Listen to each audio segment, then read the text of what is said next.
good little wolf.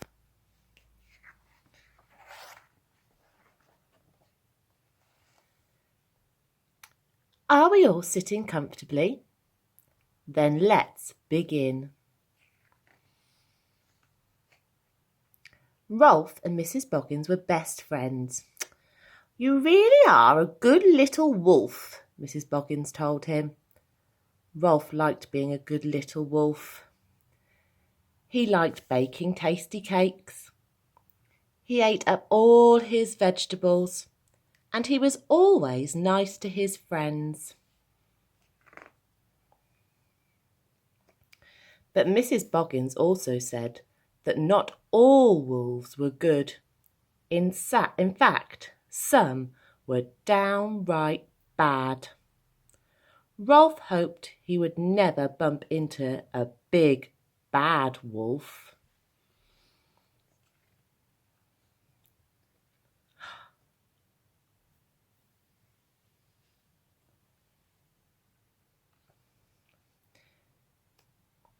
Now, what do we have here? Said the big bad wolf. You look like a wolf. You feel like a wolf. You smell like a wolf. That's because I am a wolf, piped up Rolf. I'm a very good little wolf. Good, said the big bad wolf. Wolves aren't good. Wolves are big and bad.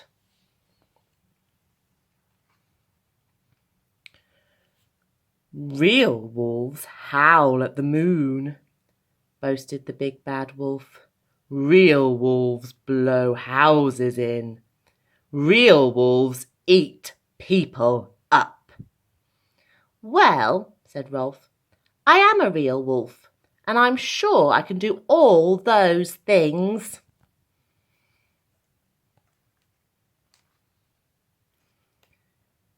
So Rolf tried to howl at the moon.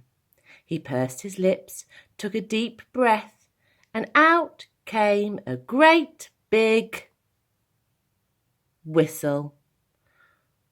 Whew.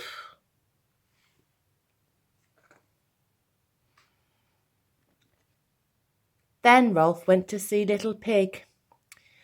Do you mind if I blow your house in? Asked Rolf. You can try, I suppose, said Little Pig. So he huffed and he puffed, but it was no use. I'm sorry, Rolf, said Little Pig.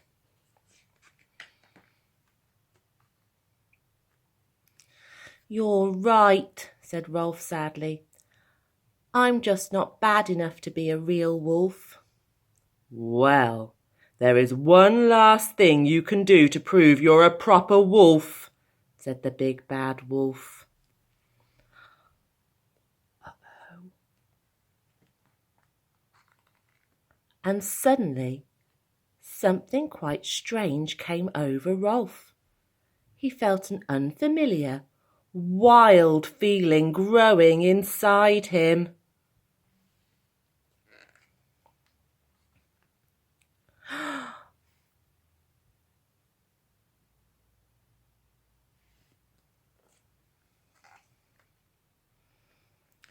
Rolf had never felt more like a wolf. See, I am a proper wolf. I just happen to be a good little wolf, said Rolf. This calls for a celebration, cried Mrs. Boggins, and they all sat down for some tea and cake. Will you stop eating people up, big bad wolf? Asked Rolf. Oh, I suppose so, said the big bad wolf. I'll stop first thing tomorrow.